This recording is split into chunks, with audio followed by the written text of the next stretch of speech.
Hey friends, today we have a story problem. Please ignore my shadow in here. Today our story problem is Sam picks 6 apples. Then he picks 3 more up off the ground. How many does he have in all? When we have a story problem, our first thing we should do is read the story or read the problem. Otherwise, we don't know. If we just look at the numbers, we don't know if we're adding or subtracting. So Sam picks 6 apples. Then he picks 3 more up off the ground. How many does he have in all? What is the question that we're trying to answer? So how many does he have in all? What I like to do is I like to underline the question. So how many does he have in all? Okay.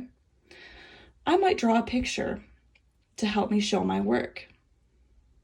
So there's 6 apples, 1, 2, 3, 4, 5, 6, and then he gets 3 more. Okay. I can also write my equation. So I have 6 and I have a 3, and I have to get something here. Am I adding or am I subtracting? Our code word here is in all. This is a word that shows us that we're going to add them together. So some other words are like in total, sum, increases, that type of thing. But in all usually tells us we're going to be adding. So I know that I can make an addition sign. So I have 3 and 6. I could count them. I could even count them by 3s. 3, 6, 9. So I have 9. Another way to solve this problem is with a number line. I counted by 1s here. When we get into harder story problems and with bigger numbers, we could even count by 5s or 10s to help us get to an answer. But for now, we can just count by 1s.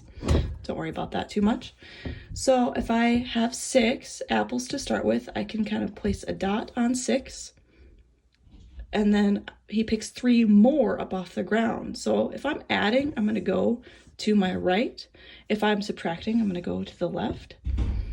3 more. So 1, 2, 3.